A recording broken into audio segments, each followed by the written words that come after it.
Tu n'es rien pour moi, écrit Léo. J'éteins l'écran et, comme en sortant de l'eau, montent les bruits de la place. Foule serrée, regard saccadé, vent froid venu des quais. Devant se tient Merdi, pâle, avec cette pose dans les yeux qui dit toujours la peur. Je fais un pas et je sens la honte se taire, plus de demi-vérité, plus de capture d'écran qui rongent la confiance. Cette nuit, la trahison s'arrête, et le silence aussi. Nous nommerons les choses, que la ville entende, 21h17, Bellecour. Une notification brise la soirée. Tu n'es rien pour moi, oublie-moi. Le pseudo claque, Léo. Je relève les yeux et vois Merdi dans la foule, figé, téléphone en main. Les captures de nos messages tournent déjà dans les chats de l'école, assortis de commentaires qui réduisent une vie à un mot. Dis-moi que ce n'est pas toi, soufflai-je. On en parle ailleurs, répond-il. Ailleurs, c'est le quai à l'écart. Le fil continue de gonfler. Blagues, spéculations ou procès d'intention, mon futur stage en radio tient à un équilibre fragile. Je sens ce fil craquer. Pourquoi il fait ça demande Merdi. Parce que j'ai dit stop. Il veut raconter ma vie à ma place. Ma famille guette, murmure-t-il. Si ça déborde, je ne tiendrai pas. Alors on va tenir ensemble. Pas de panique, des faits. On dresse un plan court, contacter le centre LGBT du quartier, rassembler les liens, lister les pseudos, demander à un ami de tech de vérifier les métadonnées, prévenir l'admin des groupes. Je respire mieux, la peur aime le flou, pas les checklists. Le téléphone vibre, Léo a liké une pique sur mon ambition. La colère me chauffe, puis retombe. Il veut te faire passer pour instable, dit Mehdi. On va devenir stable comme une preuve, dis-je. On remonte vers la Croix-Rousse. Au bar, Léo rit trop fort. Je m'approche. Supprime tes partages. Je n'ai rien lancé, répond-il. L'internet s'en charge. Les captures viennent d'un téléphone. Le tien. Prouve-le. Sa main tremble. Je comprends qu'il a besoin de public. Je refuse de lui en offrir. Dehors, nous recevons un message du local.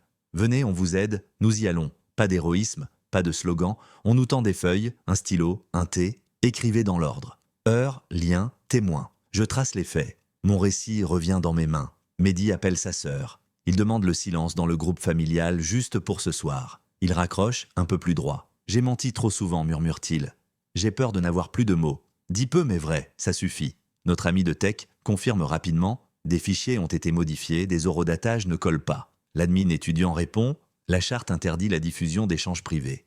Une réunion disciplinaire est possible si nous fournissons tout. Nous envoyons. Une fissure apparaît dans le château de Léo. Je crois souffler. Une nouvelle capture surgit sur un canal public. On me voit écrire, j'étouffe. Le contexte manque. Les réactions s'empilent. Drama, pas fiable.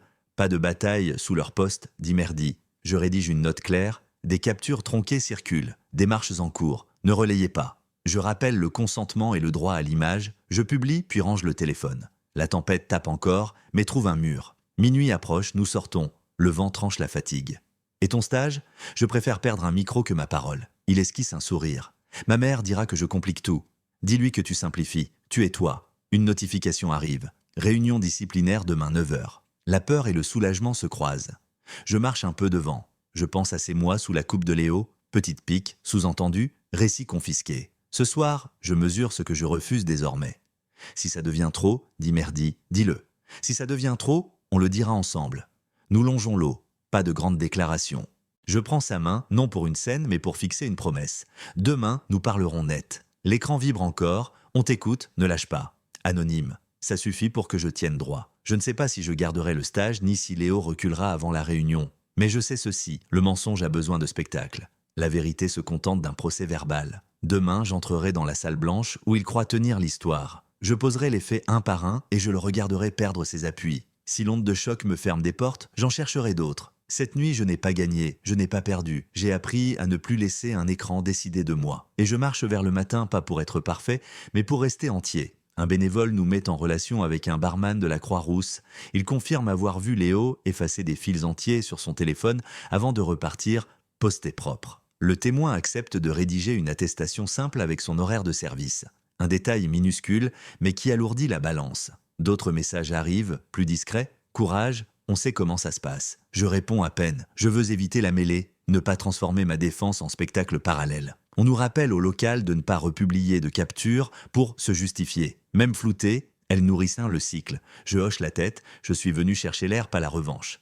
L'admin propose un cadre. Salle B12, demain, présence d'un référent, droit à la parole pour chaque partie, dépôt des éléments sur un drive sécurisé. Le protocole me rassure, il impose des limites à la tempête. Mehdi propose d'écrire un bref texte pour la radio interne du campus, non pas pour laver quoi que ce soit, mais pour rappeler la charte numérique. L'idée me plaît. Utile, concrète, neutre. Nous notons 2 phrases, sans nom, sans flèche, et nous laissons de côté le reste. On croit tenir en restant muet jusqu'au message qui oblige à répondre. Au matin, le campus parle plus vite que nous, des comptes anonymes répliquent en les captures, certains rajoutent des commentaires qui me prêtent des intentions. Je choisis de ne pas nourrir l'incendie. Je dresse une chronologie propre et l'envoie à l'admin, au référent vie étudiante au centre LGBT. Merdi m'aide, sa voix tremble parfois, mais il reste. Si je me tais, dit-il, on pensera que j'ai honte. On ne s'excuse pas d'exister, dis-je. On explique les faits. À midi, la radio du campus nous offre 2 minutes pour rappeler la charte numérique. Nous acceptons. Je parle de consentement, de limites, de droit au retrait, sans nommer personne. L'antenne coupe. Dans la boîte de réception, 2 mails. Une invitation officielle à l'audience du lendemain et un rappel des procédures. Le cadre se dessine. La peur y trouve des bords. Léo poste une story sibylline. Certains veulent se faire passer pour des victimes. L'ironie m'effleure, puis s'en va. Nous rencontrons au local l'ami de Tech. Il confirme des incohérences supplémentaires dans les métadonnées et prépare un rapport lisible par n'importe qui. Un bénévole contacte le barman de la Croix-Rousse, disponibilité pour attestation, heure précise, observation factuelle. Rien d'héroïque mais solide. Le soir, Mehdi reçoit un ultimatum à demi-mot. Dîner à la maison, on doit parler. Il m'avertit qu'il ira, qu'il reviendra ensuite. Je sais ce que pèse un dîner où l'on évoque sans nommer. Nous convenons d'un message de secours s'il se retrouve coincé dans une pression inutile. À table, chez lui, les phrases attendues du tombent. Et l'avenir? Les voisins? Tu compliques? Mehdi ne claque aucune porte. Il répond droit. J'étudie, je travaille mes partiels, je ne fais de mal à personne. Ce qui circule est tronqué et illégal. On lui conseille de rester discret. Il répond qu'il restera exact. On change de sujet. Il sort plus tard, vidé mais debout. Pendant ce temps, j'appelle mon potentiel maître de stage en radio. Je préfère prévenir. Je résume l'affaire, j'envoie la note de l'admin, j'assume mes mots. Temps de silence, puis cette phrase, on valorise la clarté. Tiens-nous informer. Je respire mieux. Si je dois perdre une opportunité, ce ne sera pas pour m'être caché. Plus tard, au bar, Léo évite mon regard. Je n'insiste pas, je ne cherche pas de scène. 2 étudiants viennent me dire « courage ». Je réponds brièvement pour ne pas fabriquer une foule autour de moi, je rentre tôt. Dans le bus, une notification, sachez que la réunion aura lieu en présence d'un référent externe. Très bien. Un tiers en plus éloignera le besoin de spectacle. La nuit, les messages ralentissent, puis repartent. Des comptes nouveaux apparaissent, sans historique, pour questionner ma crédibilité. Mehdi me conseille de ne pas répondre à ce qui n'a pas d'auteur. J'écoute. Nous verrouillons nos paramètres, nous signalons ce qui enfreint la charte, nous gardons les captures pour le dossier, pas pour l'arène. À 2 heures, je ferme enfin l'écran. Le lendemain, je relis mon exposé. Pas d'accusations vagues, rien que des heures, des liens, des noms de salons, des preuves de modification. Mehdi prépare 2 lignes sur la pression reçue, assez pour expliquer, pas assez pour s'exposer. Nous convenons d'une règle. Pas de règlement de compte, pas d'humiliation, même si la tentation apparaît. Nous voulons la vérité, pas la revanche. Avant de sortir, un message du barman tombe. Attestation signée, transmise. Je souris. Ce n'est pas une victoire, c'est une marche stable. Je rejoins Merdi sur Bellecour. Il tend la main simple, sans emphase. On y va? On y va. Nous marchons vers la salle B12, conscient que la journée décidera du ton des semaines à venir. Je me répète que je ne gagne rien aujourd'hui. J'explique, c'est tout. Et j'assume enfin que ma version n'est pas un cri, mais une suite de phrases nettes. Ça suffira. Quand la porte s'ouvre, on croit que tout rentrera dans l'ordre. En réalité, c'est l'instant où l'ordre se redessine. La salle B12 ne promet rien d'autre qu'une table et 3 chaises. Le référent externe vérifie les noms, rappelle la charte, précise le temps de parole. J'ouvre le dossier, je déroule la chronologie, je montre les horodatages décalés, les fichiers retouchés, le rapport technique vulgarisé et l'attestation du barman. Je précise que je ne cherche pas de punition exemplaire, seulement l'arrêt des diffusions et la reconnaissance des manipulations. Mehdi résume la pression latérale, la peur d'être réduit à un ragot, le besoin de continuer ses études sans protection ni secret. Vient le tour de Léo. Il hésite, invoque la blague, l'incompréhension, puis affirme avoir seulement répondu à des provocations. On lui demande des preuves. Il n'en a pas. L'admin rappelle que la diffusion de conversations privées viole explicitement la charte. Le référent note calmement « Vous avez pris quelque chose qui ne vous appartenait pas, puis vous l'avez déformé ».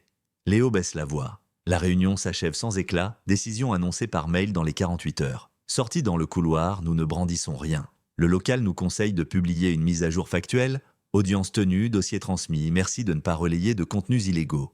Nous faisons bref, sans exiger de soutien. Je retourne ensuite à mes cours, la vie continue au-dessus de l'affaire, et c'est bon signe. Le soir, je reçois un message froid. Tu me fais passer pour un monstre? Je ne réponds pas. Je vais courir le long du Rhône, pas pour oublier, mais pour respirer sans écran. Mehdi m'appelle, sa mère a trouvé nos voix sur la radio interne. Au lieu d'un drame, une fatigue, tu aurais pu nous prévenir. Il s'excuse pour la forme, pas pour le fond. Elle finit par dire « Reviens dîner ?» sans débat. Les lignes bougent, millimètre par millimètre. Le lendemain, je rencontre mon prof de journalisme. Il me parle d'éthique, de vérification, du refus de faire du mal pour un angle.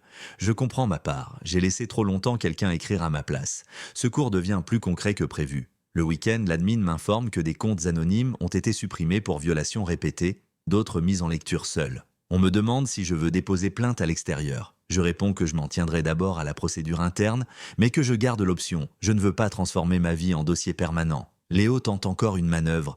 Il propose en privé une trêve si je retire mes signalements. Je décline. La trêve n'a de sens que si l'on arrête le mensonge.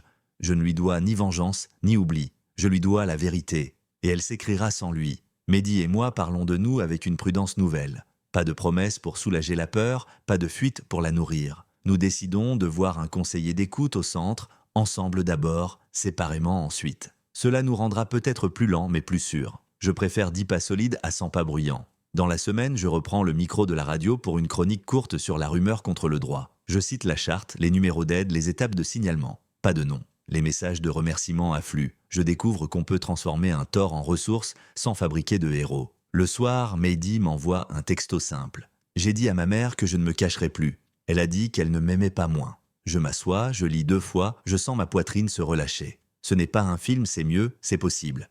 Certains jours finissent sans bruit et changent pourtant la carte. Le mail tombe à 9h12, décision disciplinaire, blâme officiel pour Léo, obligation de retrait immédiat des contenus, interdiction de repartage, travaux d'intérêt général au service vie étudiante, suivi obligatoire sur le numérique responsable. Je relis calmement. Aucune humiliation publique, aucun pilori. C'est une frontière posée. On nous propose une médiation encadrée. J'accepte, Mehdi aussi. Léo finit par suivre. La médiation se tient en cercle restreint. La personne neutre ouvre, distribue le temps, rappelle la règle, on parle de soi. Léo dit qu'il s'est senti rejeté, qu'il a voulu reprendre le contrôle, qu'il n'a pas mesuré. Je ne cherche pas à le coincer. Je dis que j'ai été blessé, que j'ai craint pour mon stage, que je ne tolérerai plus qu'on prenne mes mots pour un matériau. Mehdi parle peu. Il explique la pression à la maison, la peur de devenir un exemple malgré lui. On conclut par des engagements écrits, retrait des contenus, non-contact hors médiation, reconnaissance des manipulations. Ce n'est pas chaleureux, c'est clair. La journée avance. Au bar de la Croix-Rousse, on me dit que Léo ne fera plus d'heures. Ce n'est pas un triomphe, je ne voulais pas sa chute, je voulais la fin du manège, je sors sans m'attarder, je croise des regards qui cherchent encore un feuilleton. Je passe. Le soir, je reçois une dernière secousse.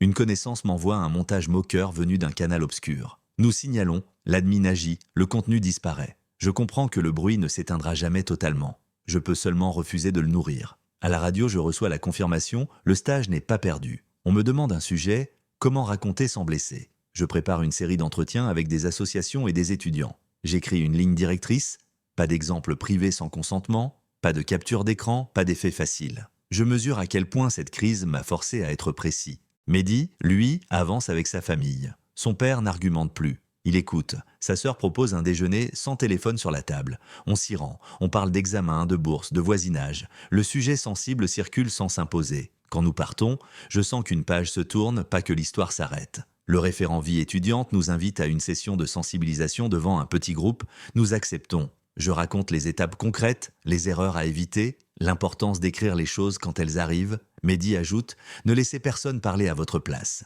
Les visages devant nous prennent des notes. Ce n'est pas une scène, c'est un atelier. Ça suffit. La nuit, je marche seul jusqu'au fleuve. Je pense à la frontière fragile entre témoigner et se mettre en scène. Je choisis la première. La seconde me ferait replonger dans la logique de Léo et je refuse de vivre par miroir. Un message arrive tard. « Pardon, j'ai compris, je retire tout ». Léo ne cherche pas d'échange. Je réponds simplement « Merci de tenir votre parole ». Je ne le suivrai pas plus loin. Quand je rentre, je dors d'un trait. Le lendemain, la ville ressemble à la veille et pourtant non. Un fil a cédé, un autre s'est retendu. Je me dis que le pire n'est pas les captures, c'est le sentiment que l'on n'a plus d'histoire. Ce sentiment-là m'a quitté. Il reste des braises, mais la maison tient. La sanction est appliquée, l'admin confirme le retrait progressif, le bar tourne sans Léo, la vie reprend ses habitudes triées. Avec Mehdi, nous posons nos propres règles. Rendez-vous espacés, temps pour soi, pas de promesses qui dépassent notre force, un rendez-vous mensuel avec le conseiller. Je découvre qu'aimer peut se dire par des cadres, non par des serments. Je publie une dernière note sur le forum. Procédure terminée. Merci de ne pas relayer d'anciens contenus. Si vous êtes confronté à une situation similaire, voici les ressources. 3 liens, pas plus. Je refuse le rôle de porte-drapeau. Je préfère celui d'étudiant fiable qui a appris quelque chose d'utile. Léo, de son côté, envoie un court message public. Je m'excuse pour la diffusion de contenus privés et leur modification. J'accepte les décisions prises. C'est sec mais lisible. Je n'ajoute pas de commentaires. Les réactions s'épuisent en une journée. La machine réclame une nouvelle histoire. Je n'ai pas à la nourrir. À la radio, mon stage commence. On me confie une chronique sur les usages numériques responsables. Je rencontre des étudiants qui ont subi des vols de comptes, des profs qui ont dû gérer des harcèlements silencieux, des bénévoles qui passent leur soirée à accompagner. Je rentre tard, épuisé différemment, moins par la défense de moi que par l'écoute des autres. Mehdi réussit ses partiels de droit. Il envoie à sa mère une photo du résultat. Elle répond un cœur, puis « fier de toi ». Il sourit sans emphase, nous sortons marcher le soir de la fête des Lumières, nous ne cherchons pas à faire symbole, nous avançons parmi les pas, et cela suffit. Il me dit « Je n'ai plus peur de croiser Léo ». Je réponds « Moi non plus de croiser mon reflet ». Quelques jours plus tard, je reçois un mail d'un inconnu. « Votre chronique m'a aidé à parler à mes parents ». Je le lis sans l'internaliser comme un trophée. Je sais qu'on ne gagne pas contre la rumeur, on la rend moins rentable. Je pense à ce que j'aurais pu faire différemment. Partir plus tôt, appeler à l'aide plus vite, dire non sans attendre la brûlure, je ne m'accable pas. Je note pour la prochaine fois qu'un silence me paraît plus simple que la parole. Nous parlons rarement de Léo. Il reste une figure latérale tenue par des règles écrites. S'il tient ses engagements, nous tiendrons les nôtres. Pas d'acharnement, pas de recyclage de son nom dans nos récits. Ce choix-là nous protège autant que lui. Quand vient la fin du semestre, je termine ma série radio par une phrase simple. Raconter, ce n'est pas gagner, c'est rendre la place à ce qui a été pris. Je coupe le micro. Mehdi m'attend dehors. Nous n'avons pas de grands projets, pas de promesses grandiloquentes. Nous avons de la place devant nous. La ville continue. Les regards crus se sont fatigués. Les messages anonymes s'éteignent quand personne ne répond. Le jour où l'un d'eux réapparaîtra, je saurai quoi faire. Écrit, signalé, archivé, oublié. Je ne vivrai plus sur la défensive. Je vivrai en direction. Je ne remercie pas la crise. Je remercie ceux qui ont posé des chaises et des horaires, qui ont offert un cadre à ma voix quand elle tremblait. Le reste s'appelle avenir. Pas une promesse, une disponibilité. Et si l'on me demande ce que j'ai gagné, je dirais ceci, la possibilité de recommencer sans me rétrécir. Cela ne se mesure pas en like ni en sanction. Cela se mesure en respiration. Ce soir, elle vient sans effort. Demain, elle reviendra. Nous serons là.